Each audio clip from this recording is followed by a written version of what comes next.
안녕하세요. 미술치료사 나봄 인사드립니다. 발코니에 쏟아져 들어오는 황금빛 햇살. 오늘도 찬란한 삶을 살고 계시는 여러분, 결혼 서약 전에 10번의 데이트 중 3번째 데이트 초대합니다. 반갑습니다. 이번 주제는 의사소통과 유대감입니다. 말은 어떻게 하느냐에 따라서 친밀한 부부관계를 만들어갈 수도 있고 파괴할 수도 있는데 여러분이 선택하기에 달려 있습니다. 여기서는 대화의 3가지 유형, 잡담 유형, 대결 유형, 유대감 유형을 이해하면 대화 기술을 크게 개선할 수 있습니다. 잡담 유형은 피상적인 대화, 잠 잘 잤어? 저녁에 뭘 먹고 싶어요? 자동차 열쇠가 보이지 않는데 어디 있는지 알아요? 인데 건전한 대화임에는 틀림없죠.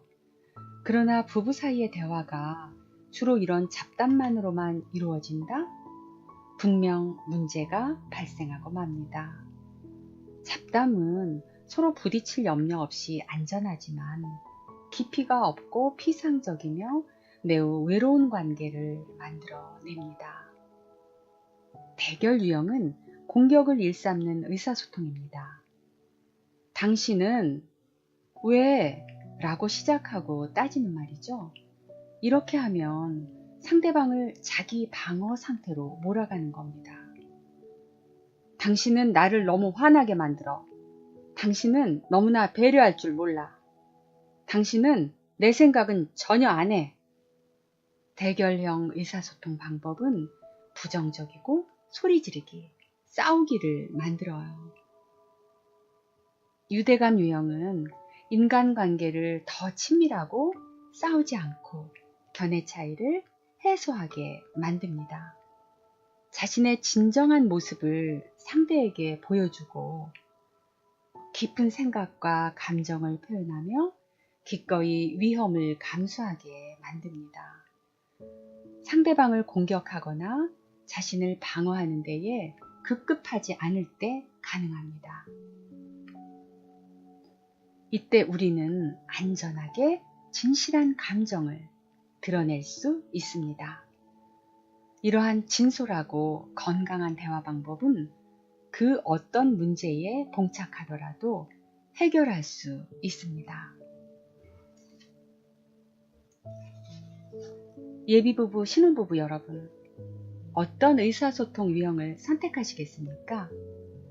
행복해지기 위해서는 유대감 의사소통 유형을 선택해야 합니다. 그러기 위해서 7가지를 염두에 두셔야 합니다. 첫째, 계약을 맺자. 1. 우리는 상대를 의도적으로 공격하지 않는다. 2. 우리는 자신을 방어하려고 하지 않는다. 계약서에 서명하고 부부 공통 암호, 예를 들면 아야 아파, 누가 나를 꼬집는 것 같아, 또는 버터처럼 만들고 적용하면 됩니다. 이건 상대방이 의도적으로 공격했든 안 했든 간에 그로 인해 상처를 받았다는 것을 효과적으로 알려줍니다. 우리가 이 경고를 받아들이고서 대결 의사소통 유형으로부터 한 발자국 뒤로 물러서는 것은 현명한 거죠. 그 말은 나를 공격하는 것처럼 들려. 나는 그만하겠어. 잠깐, 우리 서로 공격하지 않기로 약속했잖아? 라고 말함으로써 대결 의사소통 유형의 대화를 중단시킬 수 있습니다. 이런 계약은 건강한 의사소통, 깊고 풍성한 인간관계를 형성하는 데에 일조할 수 있습니다. 둘째, 건강한 감정 표현 공식을 적용하자. 1. 내가 지금 어떤 기분인지 말하고 싶다 라고 간단하면서도 분명하고 부드럽게 말합니다. 그 다음, 나는 지금 기분이 뭐뭐뭐다 라고 말합니다. 답답하다, 화가 난다, 외롭다, 마음이 아프다, 실망스럽다, 불안하다, 행복하다, 즐겁다, 등 솔직한 감정을 말합니다. 안에 있는 느낌, 이 감정을 있는 그대로 말하되 공격적인 태도를 취하면 안 됩니다. 예를 하나 들어볼게요. 이 신혼부부는 결혼 전부터 허름한 집을 한 채 사서 함께 수리하고 장식할 꿈에 부풀어 있었습니다. 결혼 후 몇 달이 지났고 아담하고 손볼 곳이 많은 집을 싸게 구입했습니다. 그런데 남편은 먼저 벽지를 모두 벗겨내고 침실에 페인트를 새로 칠하기 원했지만 아내는 먼저 부엌을 손보기 원했습니다. 리놀륨 바닥을 벗겨내고 비닐로 깨끗하게 다시 깔고 싶어 했어요. 그러나 남편은 돈을 더 모아서 집안 전체를 마루로 깔기를 원했어요. 집을 수리한 지 2달이 지나자 남편은 아내에게 친구들을 불러서 집들이를 하자고 했고 아내는 집을 다 수리하고 나서 잔치를 할 거라고 대답했습니다.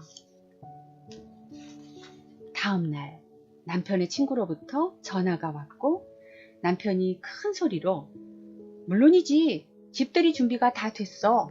다음 주말에 할 거야. 너도 꼭 와라. 대답했어요.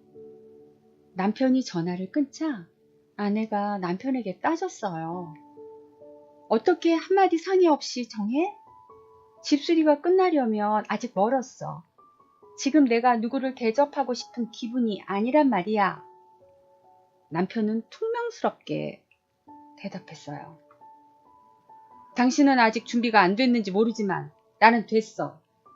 당신처럼 그렇게 완벽하게 마치고 나서 하려다가는 집들이는 결국 못하고 말 거야. 부부는 막다른 골목에 몰려서 더 이상 대화도 안 되고 좌절의 골만 깊어갔습니다. 그러나 만약 아내가 이 감정 표현 공식을 사용했다면 집수리가 끝나려면 아직 멀었는데 당신이 상의도 안 하고 사람들을 초대하는 것을 보고 내가 마음이 많이 상했어요. 또는 그렇게 중요한 일을 나와 함께 결정하지 않는 걸 보고 내 존재가 그것밖에 안 되나 싶어서 매우 슬펐어요.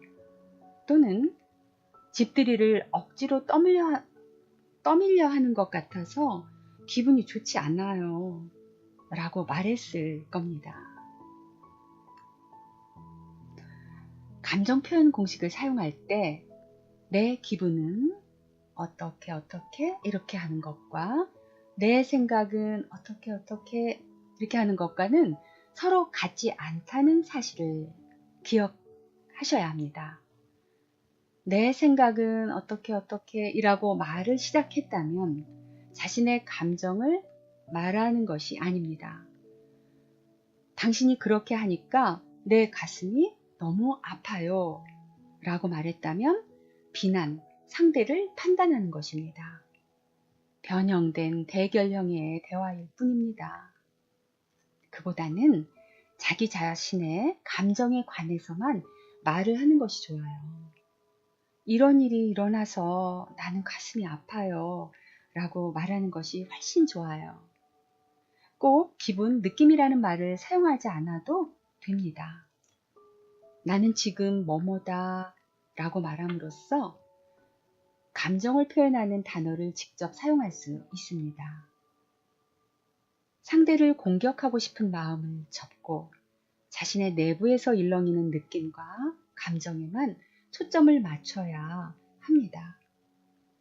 감정 그 자체는 좋다거나 나쁘다는 말로 판단하면 안 됩니다. 감정은 그냥 존재할 뿐인 거죠. 그러나 사랑하는 사람의 가슴에 일어나고 있는 감정을 아는 것은 대단히 중요합니다. 2. 자, 이제 당신은 어떻게 느끼고 있는지 말해봐요. 여러분은 자신의 감정을 분명하고도 부드럽게 이야기하고 나서는 위와 같이 상대방의 감정을 물어봐야 합니다. 절대로 상대방의 감정을 판단하려고 해서는 안 됩니다. 아까의 부부 사례로 돌아가서 남편은 내 기분만큼은 오해하지 말길 바래. 그저 지금까지 수리해 놓은 부분만도 자랑스러워서 친구들에게 보여주고 싶었을 뿐이야. 라고 대답하는 것도 좋았을 것입니다. 감정은 다루기가 매우 까다롭죠. 주의하지 않으면 깨지고 상하기 쉽습니다. 그러나 마음속 깊은 감정을 솔직하게 나누다 보면 본질적인 문제를 찾아낼 수 있습니다. 서로를 공격하기보다는 이 문제에 초점을 맞추고 함께 해결하면서 부부관계를 더욱 친밀하고 풍성하게 가꾸어 나갈 수 있습니다. 이 부부 사례에서 아내는 이 사건이 권력 싸움을 위한 도전이 아니라는 사실을 깨달았고, 즉흥적인 성격인 남편이 단순히 자랑하고 싶어서 순식간에 저지른 일이라는 것을 차츰 알게 되었습니다. 남편도 아직 수리를 마치지 않은 상태에서 손님을 초대한다는 것이 아내에게 얼마나 큰 부담이 되는지 알게 되었습니다.